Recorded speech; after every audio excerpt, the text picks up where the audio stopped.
এই সেটে যে সুনেরা পোংটামি করছে এবং আপনার ওই একটু ফান সাইডটা মনে হয় এবার আমরা যারা একটু একটু জানি এবার মনে হয় দর্শকেরাও অনেকটাই পেতে পারে, কারণ আরশ খান এরকম বলেছেন যে শান্ত ভালোবাসার চরিত্রে সেরকম ভাবে তো অভিনয় হয়েছে, কাজ হয়েছে, কিন্তু এই সেটে যে সুনেরা পোংটামি করছে। কখন বলছে এটা বলছে, তাই নাকি?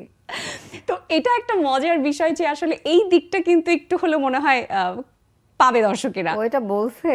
ইয়েস, নাহলে আমি কোথা থেকে জানবো? এনিওয়ে আমি খালি একা নাই, সেটা সবাই পোংটামি করছে।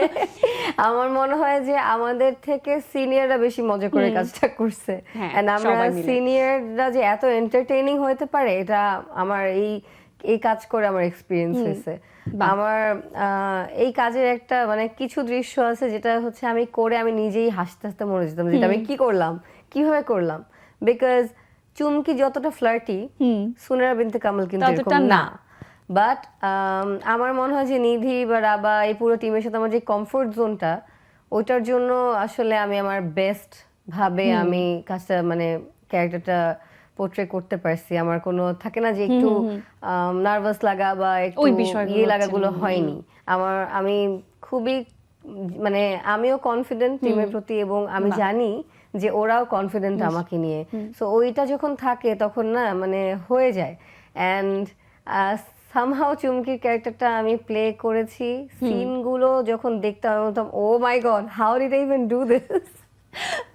এবং আসলে আমরাও সবাই আগ্রহ নিয়ে অপেক্ষা করছি যে চরকির বছরের প্রথম কাজটি কেমন হবে। নিশ্চয়ই ভালো হবে, পুরো টিমের জন্য শুভকামনা তো থাকছেই। তবে গত বছরে আসলে আরেকটা আলোচিত কাজ নিয়ে তো কথা বলতেই চাই, এটা আমাদেরই গল্প এবং এটা নিয়ে এত এত রেসপন্স দর্শকদের, এত এত ফিডব্যাক, একটা পর্ব এপিসোড যাবার পর থেকে দর্শকরা যেভাবে কোট করছেন, যেভাবে স্টিল পিকচার নিয়ে নিয়ে শেয়ার করছেন, এটা মনে হয় অনেকদিন পরে কোনো ধারাবাহিক নাটকের মাধ্যমে আসলে দর্শকরা বা আমরা দেখতে পাচ্ছি।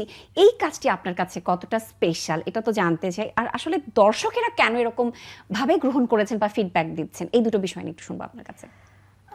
এইটা আমাদেরই গল্প, আমার প্রথম ধারাবাহিক নাটক। আমি আসলে খুব বেশি জানা বোঝা না এই সেক্টরে, তবে আমার রাজ ভাইয়ার উপর বা রাজ ভাইয়ার সাথে যেই আন্ডারস্ট্যান্ডিং বা তার কাজ আমার যেভাবে ভালো লাগে ওই জায়গা থেকে আসলে কাজটা করা। তবে যেই ফিডব্যাক পাচ্ছি সত্যি এত আশা করিনি, এটা কেউ করেনি আই এম শিওর। মানে যেখানেই যাচ্ছি এটা আমাদের এই গল্প নিয়েই কথা বলছে।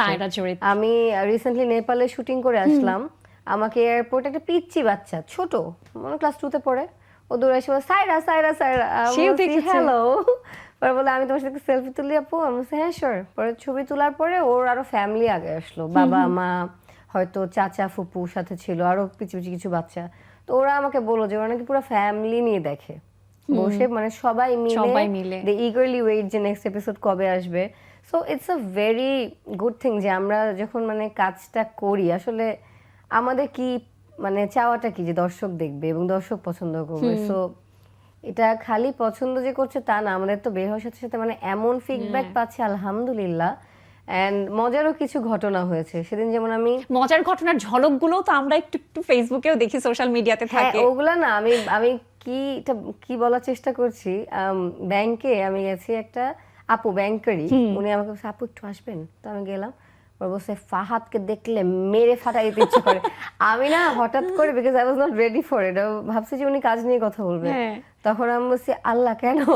বলে ফাহাদ যা করতেছে আপনি আপনার জায়গা থেকে একদম ঠিক আছে, মানে উনি এত সিরিয়াসলি নিয়ে নিয়েছে। হ্যাঁ, তখন আমি বলছি ডোন্ট ওয়ারি, ইরফান সাজ্জাদ এমন না।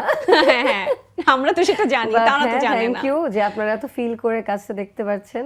কিপ সাপোর্টিং আস, দেখেন সামনে আরো এপিসোড আসবে সুন নিশ্চয়ই। এই মজার মজার ছোট ছোট জিনিসগুলো খুব ভালো লাগে।